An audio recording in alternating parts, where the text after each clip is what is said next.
for the three girls, he left them £1,000 apiece. Mr. Dashwood's disappointment was at first severe, but his temper was cheerful and sanguine, and he might reasonably hope to live many years, and by living economically, lay by a considerable sum from the produce of an estate already large and capable of almost immediate improvement. But the fortune, which had been so tardy in coming, was his only one 12-month. He survived his uncle no longer, and £10,000, including the late legacies, was all that remained for his widow and daughters. His son was sent for as soon as his danger was known, and to him Mr. Dashwood recommended, with all the strength and urgency which illness could command, the interest of his mother-in-law and sisters. Mr. John Dashwood had not the strong feelings of the rest of the family, but he was affected by a recommendation of such nature at such a time, and he promised to do everything in his power to make them comfortable. His father was rendered easy by such an assurance, and Mr. John Dashwood had then leisure to consider how much there might prudently be in his power to do for them. He was not an ill-disposed young man, unless to be rather cold-hearted and rather selfish is to be ill-disposed. But he was in general well respected, for he conducted himself with propriety in the discharge of his ordinary duties. Had he married a more amiable woman, he might have been made still more respectable than he was. He might even have been made amiable himself, for he was very young when he married and very fond of his wife. But Mrs. John Dashwood was a strong caricature of himself, more narrow-minded and selfish. When he gave his promise to his father, he meditated within himself to increase the fortunes of his sisters by the present of £1,000 apiece.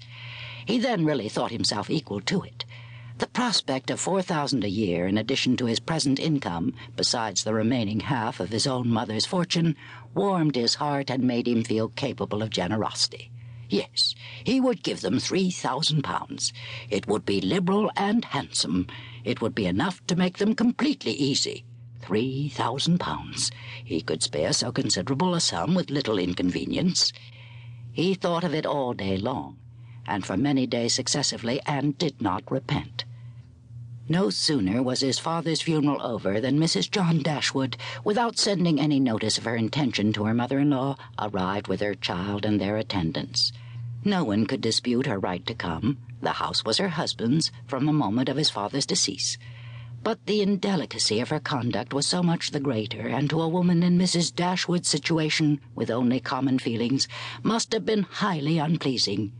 But in her mind there was a sense of honour so keen, a generosity so romantic, that any offence of the kind, by whomsoever given or received, was to her a source of immovable disgust.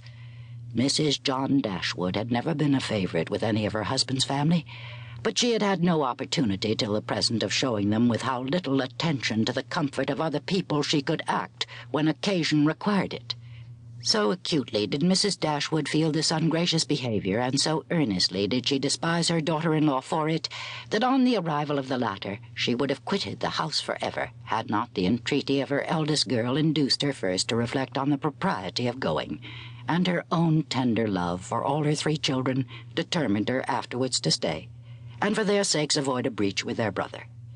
Elinor, their eldest daughter, whose advice was so effectual, possessed a strength of understanding and a coolness of judgment which qualified her, though only 19, to be the counsellor of her mother, and enabled her frequently to counteract, to the advantage of them all, that eagerness of mind in Mrs. Dashwood which must generally have led to imprudence. She had an excellent heart, her disposition was affectionate, and her feelings were strong, but she knew how to govern them. It was a knowledge which her mother had yet to learn, and which one of her sisters had resolved never to be taught. Marianne's abilities were in many respects quite equal to Elinor's. She was sensible and clever, but eager in everything. Her sorrows, her joys, could have no moderation.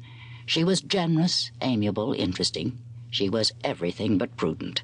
The resemblance between her and her mother was strikingly great. Elinor saw with concern the excess of her sister's sensibility, but by Mrs. Dashwood it was valued and cherished. They encouraged each other now in their violence of their affliction. The agony of grief, which overpowered them at first, was voluntarily renewed, was sought for, was created again and again. They gave themselves up wholly.